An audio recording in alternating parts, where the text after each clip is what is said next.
I've been thinking about how ideas can change our lives, and I've been trying to express myself about it. So then how to do that, I guess I'll give it another go. Uh, did some reading this winter, and of course, People read for many different reasons. Maybe they want to know the history. They want to know how we got here. They want to know the current events. They want to hear from famous people, famous as judged by our contemporaries. People are saying, well, that was a great author, and he really had a command of the language, and he said so much and explained how people interact with each other, and maybe some of that can rub off on me, and I'll understand better how to interact with my relationships, or maybe I'll understand why they're not working. Usually a story is always about solving problems, and so maybe they're writing about why it didn't work. But of course, in our lifetimes, I think each one of us wants to find out how it would work, or how it would work better. And then others of us read books to pass the time. You know, we say, okay, we're in a notch where we have to fulfill certain obligations, and then there's a little bit of free time, not enough to really be creative, but maybe I have to just be entertained. So they read stories and so on, and watch movies. And hopefully those movies and stories, if they're good ones, maybe they can affect your life too. But what I'm wondering is, can really reading a book or meeting a person or listening to a talk change your life? And can it change it for good? They call that transformation, you know. Can we have transformation? And so I was reading informative books this winter, and then I came across one. It's called Meditations of Marcus Aurelius. So Marcus Aurelius, a Roman emperor, and he wrote in the Stoic tradition, Stoic or Stoicism. That's a name that's been given to a philosophy. And Stoa was the place where the first guy, I think his name was Zeno in Greece, maybe 400 or more years before Marcus Aurelius. It's a place where he would sit in front of his house or his school and speak with his students or his friends, or, you know, and what would they talk about? Well, nowadays we call it, they talked about philosophy, but what they talked about was how ideas affect our lives.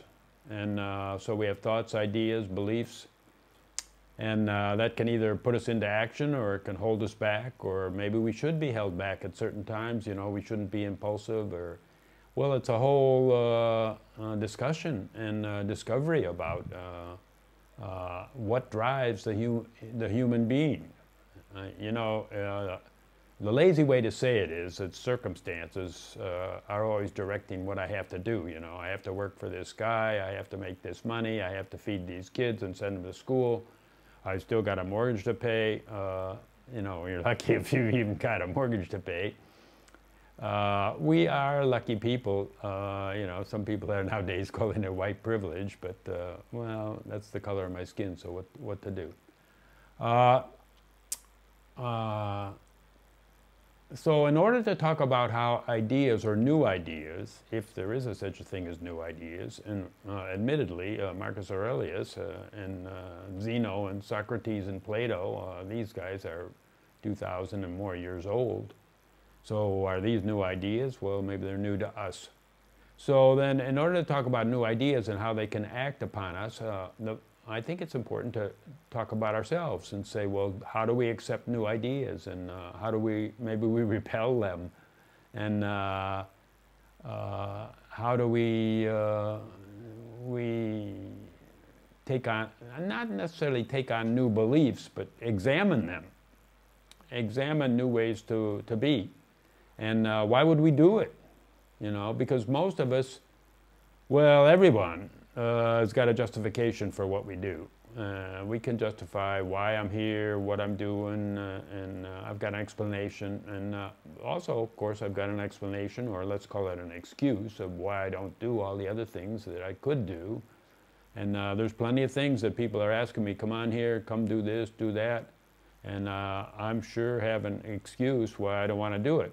You know, I want to stay here and maybe talk to you through this camera lens. And so then what are we able to let in? And so anyhow, that's something that each one of us has to look at and see where, you know, how it goes for us. And maybe there's some hints about it, but right now I'm not thinking of them. So new ideas or new possibilities. Okay, Marcus Aurelius, he's writing a lot of what you would call aphorisms or moral options. And these moral options are a measurement where you can look at your own morality and say, well, I wouldn't do that, or that would be not practical in this day and age, or maybe he could do that because he was the king. And we have a lot of reasons, and then you could say, well, maybe I could be a little nicer to somebody around here, you know.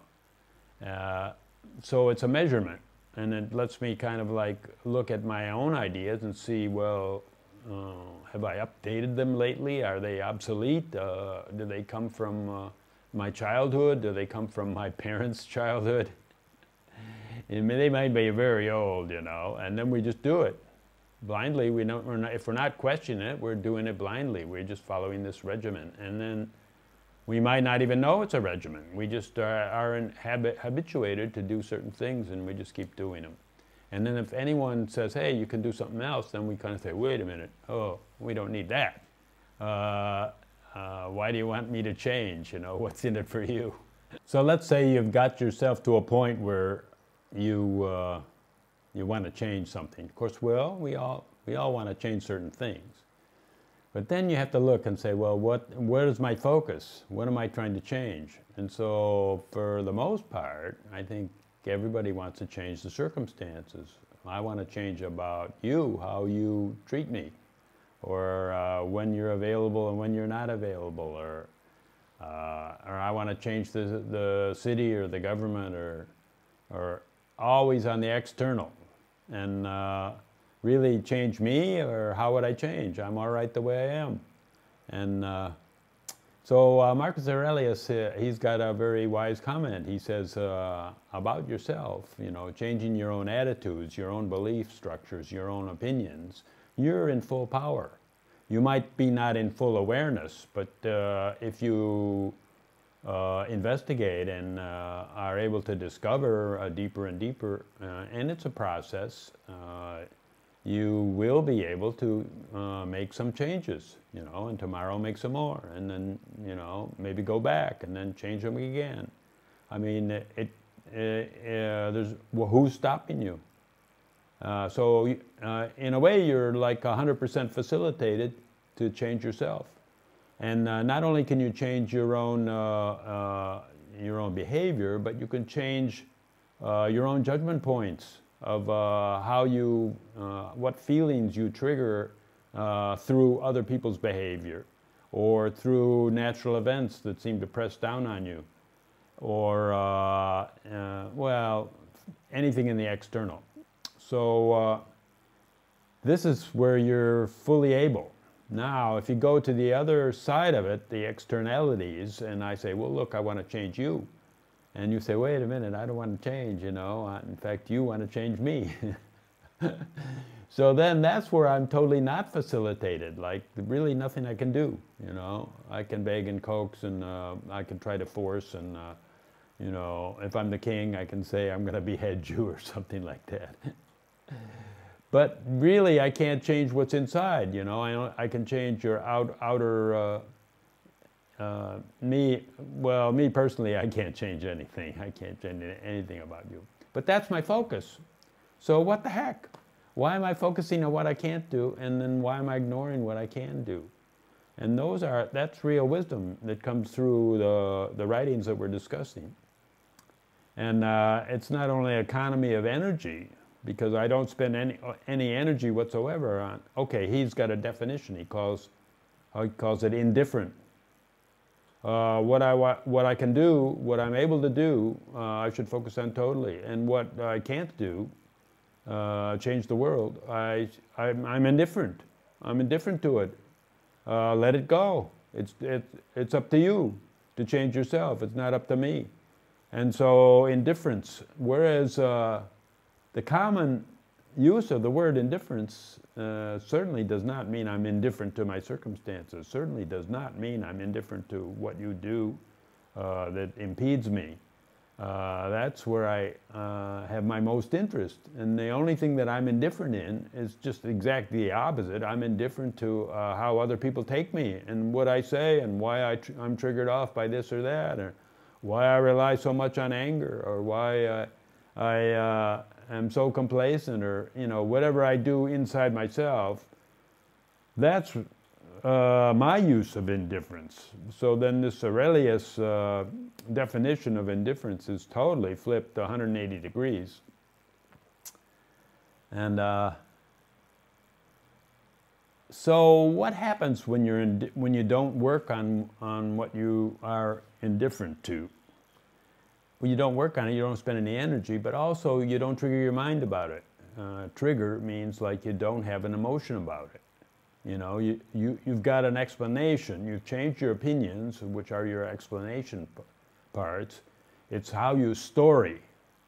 You tell yourself a story. You story your life, right? And you tell yourself that story.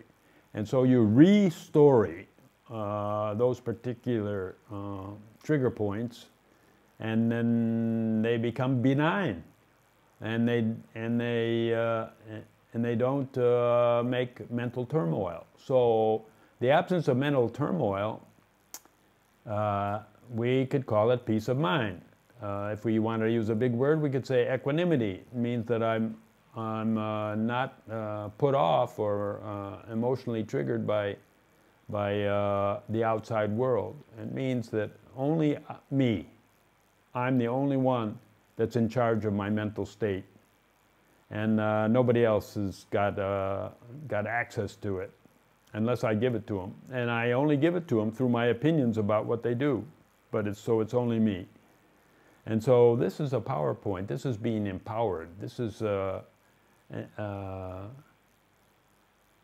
well, okay, I think we have to talk. Yeah, I believe it's being empowered, but I mean, I think we have to talk about what other people think too, Well, okay, you've got a calm mind. What's the power in that, I feel stronger when I'm agitated, when I'm upset, and then I really get back at them, then I really go for it. But what do you go for, You go for something that's out of date. You go for your old beliefs. You are putting certain maybe hostilities or your interpretation of events. You're reacting to your interpretation, but not to the event. And however we see any event, it's always part interpretation and part something's really happening. And I'm not here to tell you what the percentage of those parts are. I have no idea. But I know that the 1% of my interpretation is within my power, and the other percentage that's what's really happening is not within my power. So then I'm going to just do what is written in this book, and just ignore or be indifferent to the outside part, and I'm going to work on my inner part. So then, okay, let's say there's religions, right? And they tell you to do certain things. You have the 10 Commandments, and so on and so on. There's so many.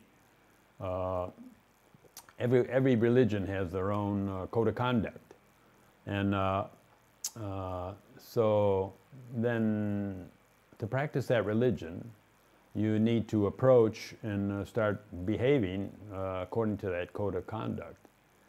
And so then the religion is going to tell you there's a payback for that. There's a payback.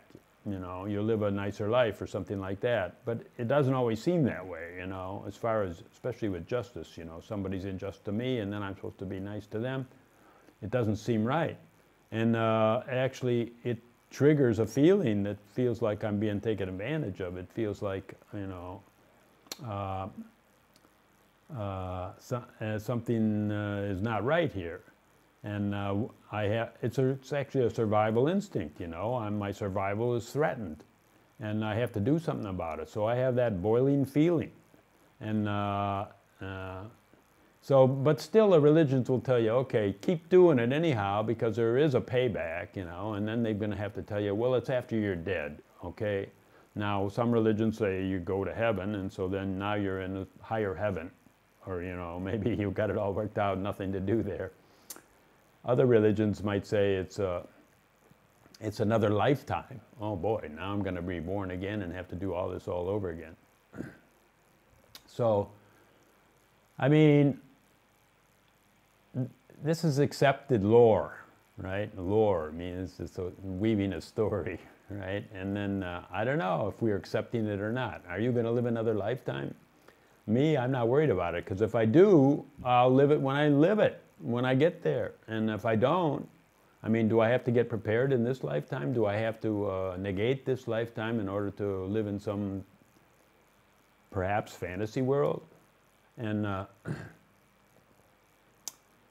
so then that's a postponed payback. Okay, now I'm saying, Marcus Aurelius, is there a payback? Okay, then I'm saying the payback is a peace of mind.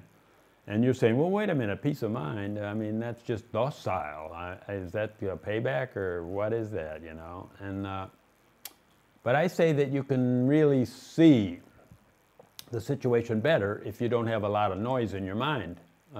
If you're always, the noise doesn't only have to be fear-induced. It could also be goal-induced, saying, I got to get there, I'm going to make this money, I'm going to buy that yacht, I'm going to be some kind of a success that I've been told that I ought to be. And, well, so that's noise. And the noise, it's like being in a tunnel. You're only looking at the end point, you know, the light at the end of the tunnel. When I get to, retirement, or when I make some money, or when I get a promotion, or... And these are all good things. I'm not saying they're not good. So what else should I say about Stoicism and philosophy and Marcus Aurelius and ideas and how they can change your life? And really, it's not that they can change your life. They're already doing it. Your life is already unfolding from the way you think. And so it's happening already. It's not like you're going to step into a new paradigm. And it's just to grab the reins, grab the steering wheel, and take a look, and see where you're going, and see where maybe you would want to try to go somewhere else, and experiment with how that might work. So looking at this book and looking at Stoicism, there's so many things to look at, right? You can look at it from so many different angles. And from a lot of angles, it looks bad, you know? It's just, oh my gosh, it's so many high moral principles, and how the heck can I do that? And nobody else will do it, reflect it back to me, and it's all a dream world or utopia, and, you know, I think that a good way to look at it is to see what the payback is, right? Because we're practical people, and we're doing things for a reason, and somehow we think that reason is a benefit. And, you know, we could say, well, consciousness is expanding, and I'm that 1/8 billionth of human consciousness. I have that one little tiny fraction of it, and I'm going to expand my part, and that's my duty. Well, that could be your payback too. But somehow, I want to go beyond where it says sometime in the far netherworld future, you'll be happy. because you did the right thing back there in 2021. And I think that we have to look at maybe there is a payback like that, and that's just fine, but at the same time, I think there's a payback for today and for tomorrow. And so then the power, again, is being in control of your own state of mind, being in control of your own person. If you make choices that are better, then you probably have more success. If you have more success, it's your own judgment of what is success, but you feel good about it. Then you gain more confidence, and then you say, okay, well, I'm an able participant in life. I don't have to have a pre-plan. I don't have to have a book of commandments. I just know what to do by myself, and I'll know what to do tomorrow by myself, because it's just within me, and you gain that confidence. And that's already a great payback. You just move forward in life, and you take deeper challenges. And yeah, I think you get deeper rewards with deeper challenges. Okay, you might have some setbacks too, but you can look at those.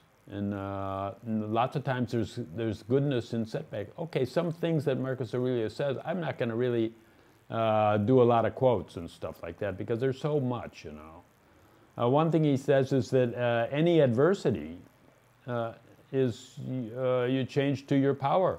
It makes you more powerful, and it's not just by sweating and overcoming it.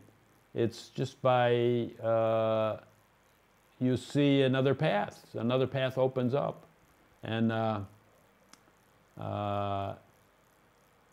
that's where the flexibility comes in, where you're centered, and you can see if you can't go forward, you can go right or left or around or over and under. And there's options. There's plenty of options, and so that's the way to look at it for its advantage, and not look at it for its disadvantage. Disadvantage being like it's really hard to adopt moral precepts. And then you get to answer some questions, like, can I be who I want to be? Can I hold to my precepts? Can these precepts, instead of being external commandments, can they just be my internal precepts that I would never, never have a problem with upholding them, because that's who I am. And it makes a new kind of a person out of me. So I'm not going to say it makes a new kind of person out of you. So that's up to you to tell me. So that's about all I can say for today. So thanks so much for sticking with this, with my discussion for this long, and if you've made it till here, and I hope it was interesting, and take a look at it. I made a book out of it and gave it to some friends. And so then when I made a book, I edited it. So then I tried to smooth out the language, but just try to find there's lots of translations out there in English. I don't know if other translations go from English. It was written in Greek.